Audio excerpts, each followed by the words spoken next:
Hi, everyone. As Sam mentioned, I'm Jack Benjamin, a reporter for The Media Leader, and I'm here to talk a little bit more about media effectiveness. Tom, thanks so much for that wonderful presentation. Why don't you start us off, and then I'll let the rest of the panel introduce themselves. To answer a sort of question, and it might be, maybe creative is part of that, as you were just talking about, but what's something that's currently overlooked when it comes to media effectiveness and measuring effectiveness? Well, creative is definitely a big one, and we talked about it there. I think it's definitely a bit of a buzzword at the moment, and it's definitely improving as we go. I think we're also going to talk about attention a little bit as well. I think that's a big part of media effectiveness. But when I think about what campaigns are really effective at Sky, and as I mentioned earlier, like Sky is truly a conglomerate now, and we do lots of campaigns, lots of messaging. I think it's really important that you factor in some of the other kind of elements of the mixed marketing funnel as well. So we think about your media campaign. If you've not got the right distribution, if your price isn't valuable, and if your product isn't right, then your media is never gonna perform. And so at Sky, even outside of the world of kind of channel mix, creative, all that kind of stuff, there's bigger things at play. And the reason why I think that's important for us as kind of media planners or marketing specialists is that you've got to push back if your campaign isn't performing. Is it something else? Is it the media, or is it actually something else that's wrong with your full marketing mix? And can we make sure we've got the right product at the right price point in the right places to make sure that our media is working as most effectively as it can be? Aaron, why don't you introduce yourself and answer the same question. What else is being overlooked, if anything? Thank you. Yeah, so my name's Aaron Dix, Technology Director at Impression, where we're a digital agency. What's being overlooked? Probably it will vary from business to business. I think that's fair to say. And yeah, to echo Tom's point there, it's not always one bucket of things that might be coming from. I think some of the things I see, and I hope we'll get into it in the talk, is probably the application of creative across platforms and how that's being repurposed in some cases. I think it's a great place to start there. Yeah, I mean, on that topic, do you think that brands are not necessarily doing enough to adapt their creative to different types of media channels? I mean, we've heard a lot today about, and of course at every conference you hear about media fragmentation and how that creates challenges. Is that one of the core challenges?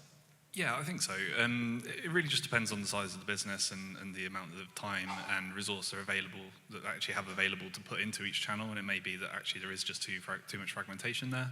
And just to go back to my other point was really going to be there around looking at like reach and frequency as part of the planning as well. Fragmenting your budget and your creative across numerous platforms, but then not really reaching the audience in the right way. That's going to lead to some challenges as well. And I think in some cases we see that being overlooked as well. It's more of a case of more line items on the plan as opposed to a really effective plan being produced. Jacque? Hi, good afternoon. I'm Jacque. I'm from Ozone. I want to pick up on a couple of points, if I may. From a creativity point of view, I jest you not that our fabulous in-house Studio Zone creative team, they will be creating ads, and we will get no assets from the creative agency. In fact, one time we got sent a 4-sheet poster and had to create a whole campaign from that. And I think what is overlooked is the importance of what are the clients, what are the creative agencies thinking about the whole media mix, not just sending you random assets. So I think we need to really carefully think about the environment that creative is going in. And I also believe that what's overlooked in effectiveness is the consistency of approach. So we've had an example where we've been really clear on what a campaign wants to achieve, say, for example, brand building, and we can build a whole strategy around that, and then halfway through the campaign they go, oh, actually, no, it's about conversions. So I think it's overlooked as to what actually is the purpose and the power of how to really prove the effectiveness of a campaign. Mm-hmm. And Chris, what else are we missing that hasn't been mentioned? Hi everyone. So Chris, Head of Strategy at Carat. Big thing for me, I think, is around the value of integration. So it sounds really simple, but I think ensuring creative and media are working hand in glove. So to add to what these guys are saying here.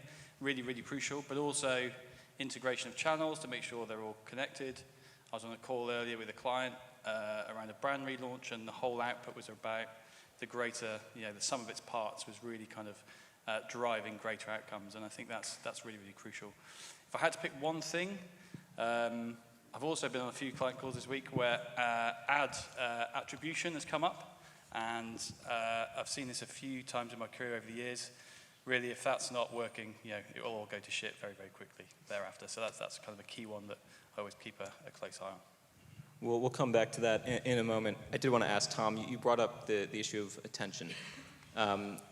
Attention's definitely a buzzy word. It has been since I've been reporting on this industry now for 2.5 years, and attention's been part of my coverage for that whole time.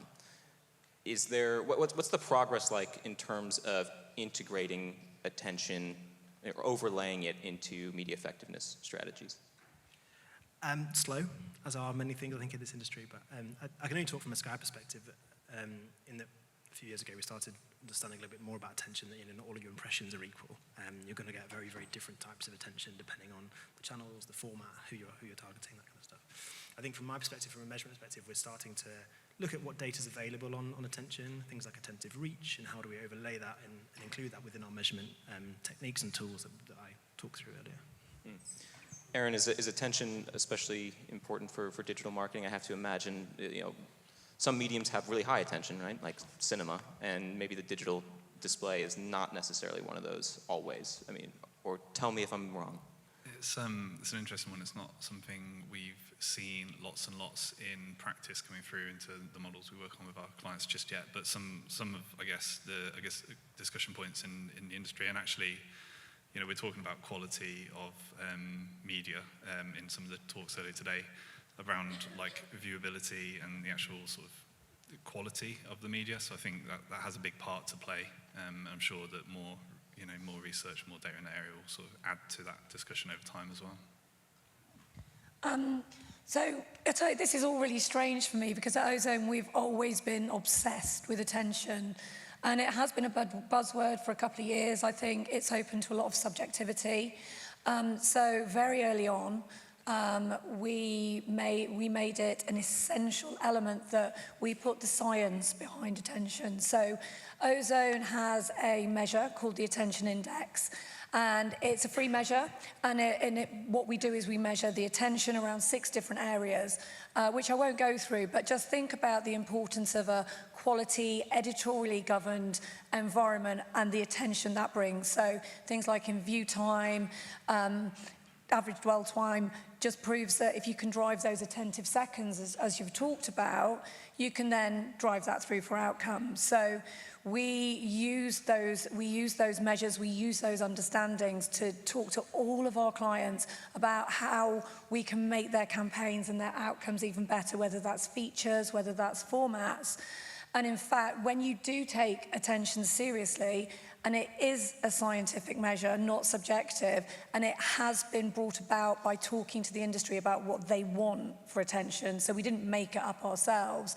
We found from the hundreds of brand studies that we have done that, in fact, we can create a 1.3% brand uplift through an average increase in attention index score of 5. So premium environments really matter, and attention and attentive platforms and reaching that human consumer is so, so important in it. So I think it feels like we've been on our journey from the start with it, so something really important for us. Chris, what are your clients telling you with regard to attention? So I mean, similar to you guys, I think, with Dentsu, we started on the attention journey sort of 2018, so quite early days, and I think the observation I would make is that attention, the discussion quite often happens in either quite a kind of conceptual way, which talks about how it kind of, the theory of it and what it can do for you generally, so it's a good thing, yeah, we get that. And also at the sharper end, what kind of channels, what formats are better than others at kind of at grabbing attention and stuff like that. So that's all great, and you need all that. But I think, given it's proven to drive more recall, more mental availability, bigger business outcomes, I think what we're working on is how we bake it into strategy earlier on. So from an audience perspective, what are the motivations that matter? How are you going to get people interested? how do you relay that into creative? So you're really honing in on that motivation creatively. And then for media, then it's context as well. So, and then you layer up all the great stuff around the channels and the formats on top of that as well. Something that's interesting that I think has come out of the sort of attention debate, the attention economy, is that I feel like it's called into question what we're measuring, and are we measuring the right things? So I want to put that question to you. Are we measuring the right things? We heard earlier that digital display, for instance, allows you to chase audiences, that you can look at certain metrics and decide we want to go right after them, but just because you can doesn't mean that you should, was I think the quote from earlier in the day. Is there too much of that going on? Aaron, what do you think?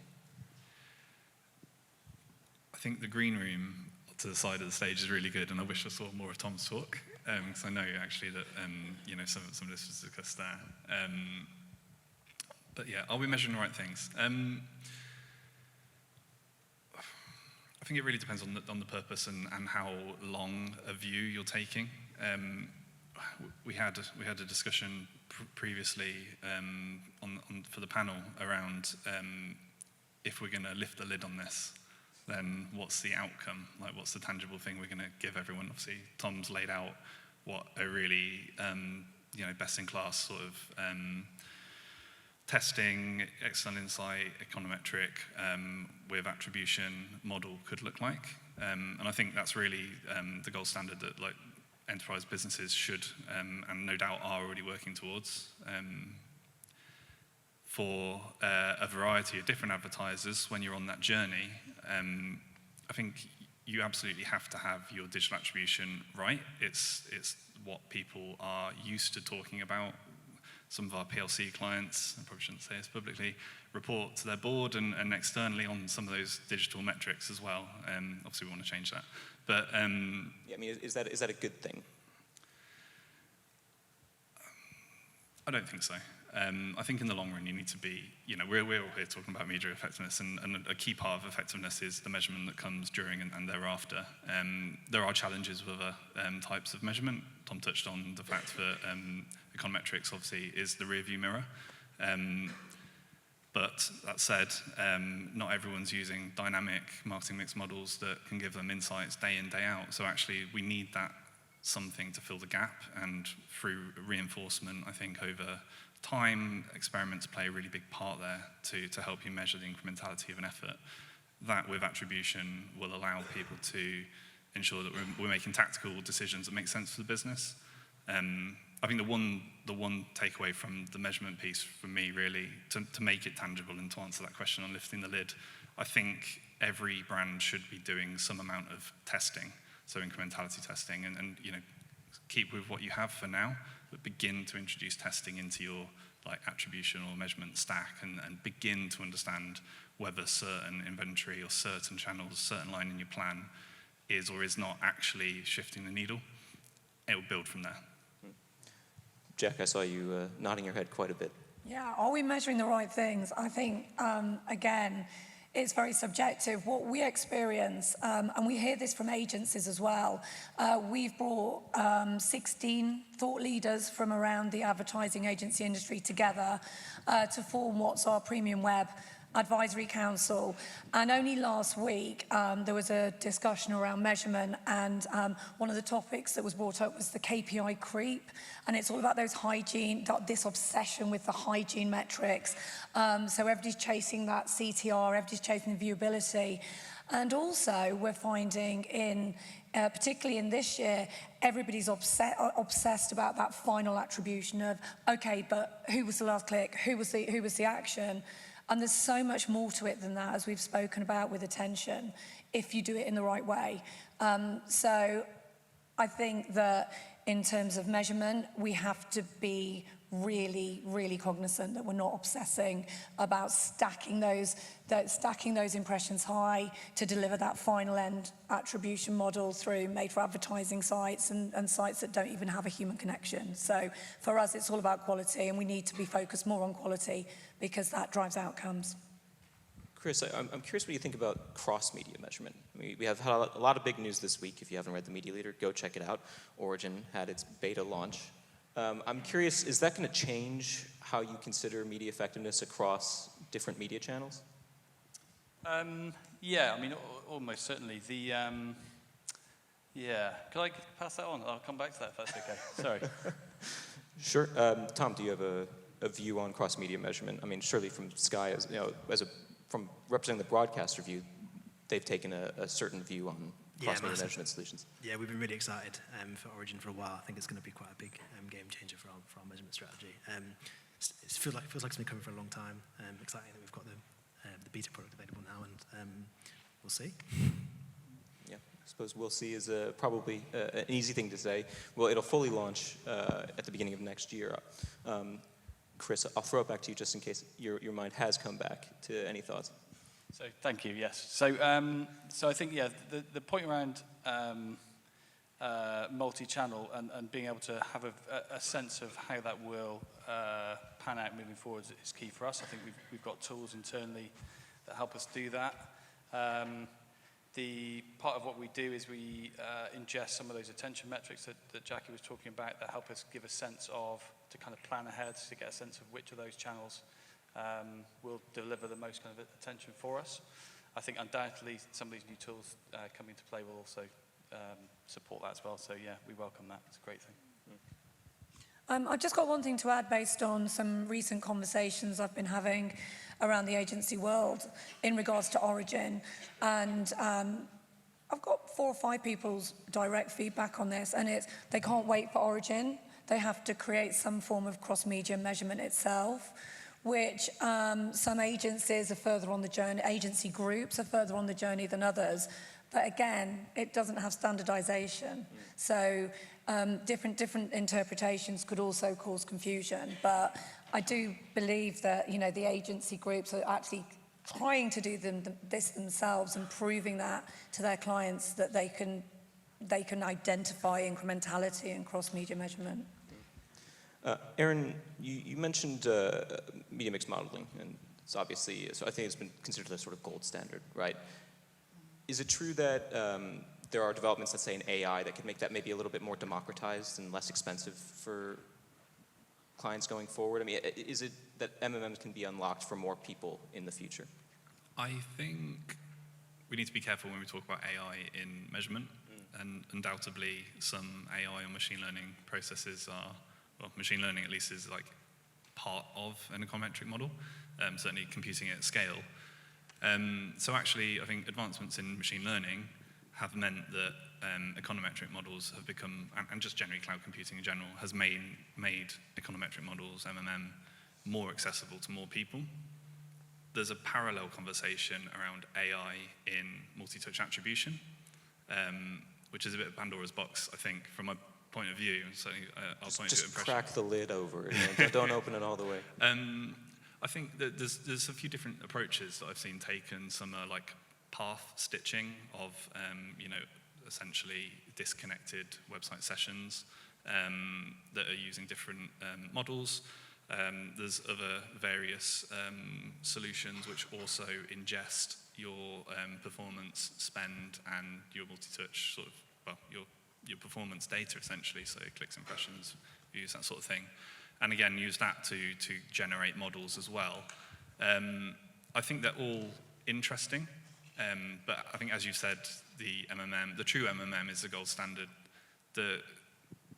I guess the conversation can get quite complicated, but the real difference between a statistical model that is like all-encompassing of everything in the business is that it accounts for the baseline, so the things that would have happened anyway, whereas attribution, no matter how you derive it, is really challenged because there's always a platform willing to take credit because there was always an ad there or thereabouts. So to understand what's actually shifting the needle just that one step further, that incremental sale, that's our take on that is that you want to be running your own experiments and models once you have confidence in your data.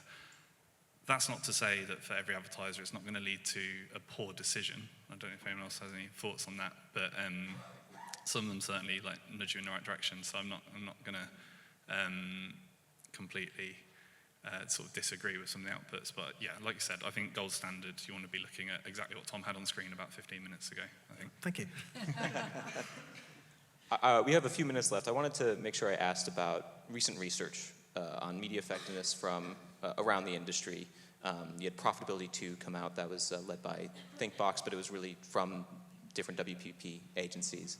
And that sort of found that all media investment's profitable, so yay for the whole industry, but that perhaps some is a bit more profitable than others, especially depending on your brand and all these different variables, of course. And that a lot of traditional forms of media channels did pretty well compared to some of the more newer, nascent digital channels. I'm just curious, do we think that certain media channels are seeing more spend than is effective? There was also recent research from Essence Mediacom that suggested that social was getting 3 times more than was effective. I mean, is that compelling research, and would that change any of your behavior? Chris, as a strategy officer, what do you think? So I think it's of huge value, because we're sat here talking about it. The research itself is really, really interesting, a great build on what came before. I think the narrative around it, I think, also raises some good questions. My gut sense, I don't know the answer to this, but my gut sense is that a lot of the advertisers in that study may be the kind of advertisers who use social in a certain way. And what we see, so we have access to lots of econometrics as well, of course. What we generally see is there is a bit of a softening in terms of social being used as an ad channel, but when we use it in a more native way as part of a broader engagement activity, it's much, much stronger. So the only thing I'd like to have seen coming off the back of that is just a little bit understanding of the nuance off the back of that. But I thought it was also really interesting, just after that, Grace Kite released some insight around basically that point around the sum of the rest of the parts, and that great branding is built over lots of smaller acts across lots of channels as well. So I thought that was a really useful kind of counterpoint to what we got from that. Tom, what did you make of all this recent research? Do you think it moves the needle in favor of TV? Yeah, so I guess as a summary, I think the main thing I took away from it was that we think we're over-investing in social and now under-investing in linear TV, right? Which is interesting. And I think from my perspective, the research is it's quite aggregate. It applies by sector. And actually, what's right for one business is not going to be right for the other business. So I'd really be wary of taking that research and applying it to your brand and to your business, when actually, from the businesses we've heard today, who've been on the stage, their channel mix, their strategy is going to be completely different depending on who they're trying to target, what they think is right for them, and what audience they're looking at. You know, if you're looking at that 16 to 24 audience we heard earlier from Shu, social probably is going to be a channel you want to invest heavily in. But if you're maybe it's not, but if you are trying to sell paint, I wouldn't have thought about it. Maybe we should go into TikTok in paint, who knows? But yeah, it completely depends on your business. I think for us at Sky, obviously, we have our own internal MEM econometrics, so it's interesting to kind of benchmark us against the research that's out there, but actually we'll carry on using the insight that we know works for our brand. The gold standard. Yeah, I think unraveling those aggregates is like something that's probably something we all wish for, so that we can have just what is the benchmark for exactly the type of business we're looking to put a plan together for. They're not, I guess, like widely and broadly available for every single different nuance of business. So falling back from that, we do have these pieces to consider. I didn't necessarily take away that we should immediately be halving all the social investment on every plan, but it does, I think, raise a good question to just introduce a bit more testing into clients' plans. On the TV point, I mean, I'm not sure if this is the right soapbox for me to bring it up, but I think the one thing that this has really shown is perhaps the benefit of additional collaboration between brand and performance marketing, e-commerce marketing, whatever that chasm looks like in a business, because actually it's quite likely that some of that difference has come as a result of different plans, essentially. So I think actually it's an organizational change as much as maybe being a little bit more inquisitive into some of the plan items themselves. Jacque, Okay, let me put the salesperson spin on this. There's the salesperson on the stage. Of course, social is overinvested, and it seems that lots of other channels are underinvested, right?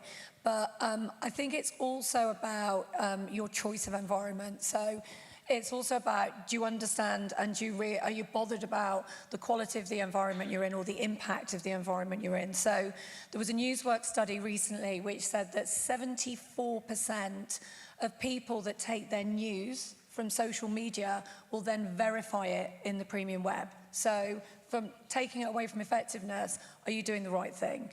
But then also what one's got to consider is, it all goes back to the questioning, why do you want to use social? What's its purpose? What's its outcome? What does the media mix look like? And then only then you can really make that considered opinion. And I think there's also perceptions that social media creates that mammoth scale, when actually, PAMCO showed the other day, Ozone can reach 1/3 of the UK population every single day. So I think it's more than effectiveness, and I think we all need to think about the purpose of social. Definitely some food for thought. We are out of time. If I could sort of summarize lots of different views, it sounds like it comes down to a lot of testing and also just a lot of trust in different media environments. Fair to say? Fair. All right. Well, everyone, if you could join me in thanking this esteemed panel. It's been a pleasure.